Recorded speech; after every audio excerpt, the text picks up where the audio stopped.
We've explored climate change, peak energy, food insecurity, economic crisis.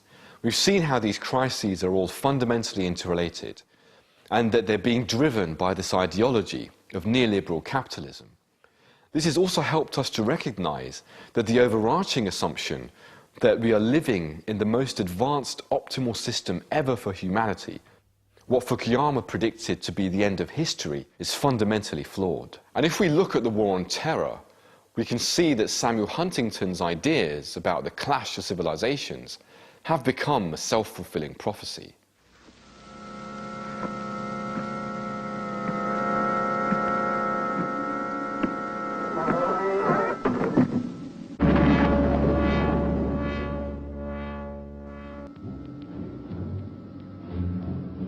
International terrorism is often viewed as a problem that is either outside Western civilization and competing with it, or internal to communities who happen to be part of Western civilization but are not truly accepting of it and challenging it from within. That's putting it very simplistically, but that's the general sense of the conventional way of approaching terrorism. A quite different picture emerges when you start tracking the financial infrastructure behind actual international terrorist networks. So if you look at most of the Islamist affiliated terrorist groups linked to Al-Qaeda, there is generally a consistent set of evidence which shows that they are financed by certain groups of states in the Middle East and Central Asia. States like Saudi Arabia, Pakistan. One of the other interesting issues that isn't well known is the way in which the West has intersected with this relationship and why the West has done so.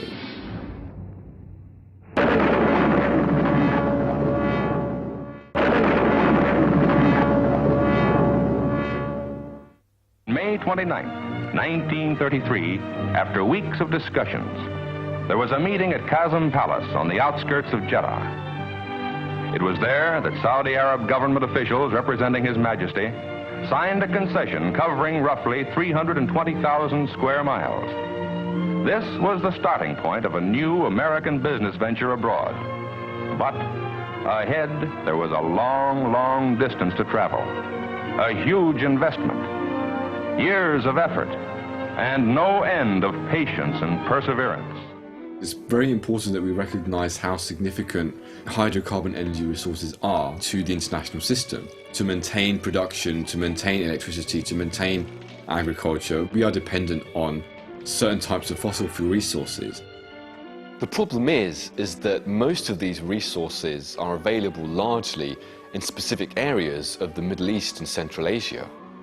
And historically, for us to have actually maintained control and access to these resources in a cheap way, in an easy way, what we've done is we have teamed up with very, very repressive regimes in these regions, Saudi Arabia being one example, who are willing to supply to us on the terms that we like cheap sources of oil and gas.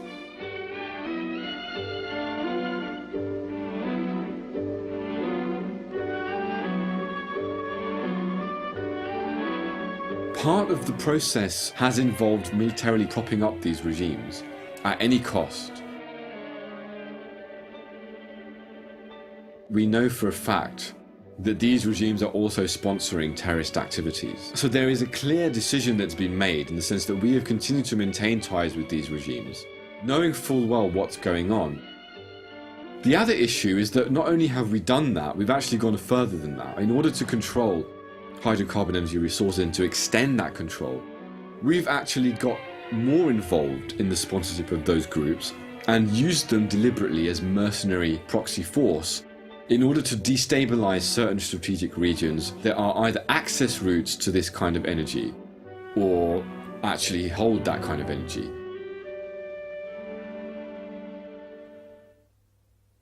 The policy of using proxy forces has happened in many regions. One of the most obvious examples is in Afghanistan, where we know this happened during the Cold War.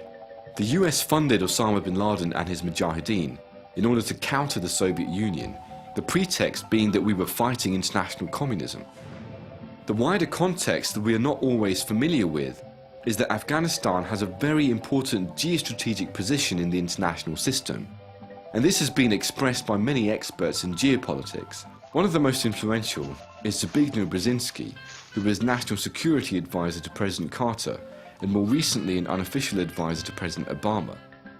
He wrote a book called The Grand Chessboard, where he emphasized Afghanistan's relationship to the wider Eurasian continent in terms of an access point, and that maintaining control of Eurasia is instrumental to maintaining US hegemony in general.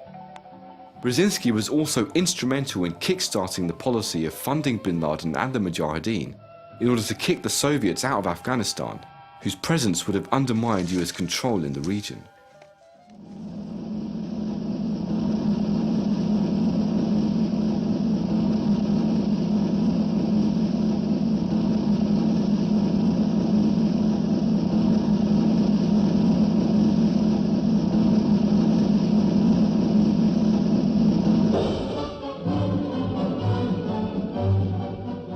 But that relationship didn't end in Afghanistan at the end of the Cold War.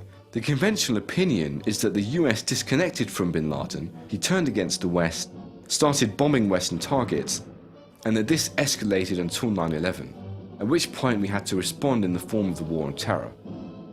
There are broad areas of that narrative that I might say are correct, but there are fundamental problems with it, and one of the most fundamental problems is that we never really disconnected from Osama bin Laden. This has been corroborated by a number of intelligence experts. One of the most well-known is Sibel Edmonds, who after 9/11 was translating hundreds of pre-9/11 intelligence documents for the FBI. And she has confirmed that Osama bin Laden and the Taliban were sponsored by US intelligence services all the way up to 9/11 at the very least. She was interviewed behind closed doors by the 9/11 Commission, but none of her testimony made it into the public record, and she has been repeatedly gagged by the US government and risks imprisonment for speaking out. What this shows us is that due to our rabid overdependence on fossil fuels, we have become very used to using terrorist groups to destabilize certain strategic regions in order to integrate them into the global political economy and access their valuable resources. Now that the risks have been taken,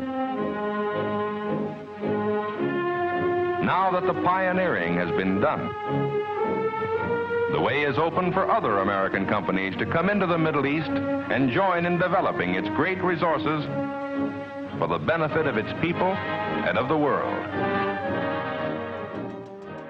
The West has been manipulating these groups for very specific geopolitical interests.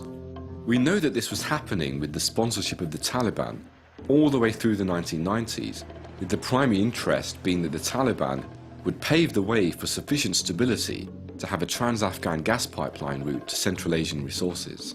The envisaged pipeline that would run through Afghanistan was supposed to be a way of accessing largely at that time unexplored reserves of oil and gas in the Caspian Sea, and it would cut across Pakistan, bypass Russia, and it would bypass Iran and transport this gas to Western markets. What we find is that in late 2000, the US government started to have doubts about the Taliban's ability to really pull this off.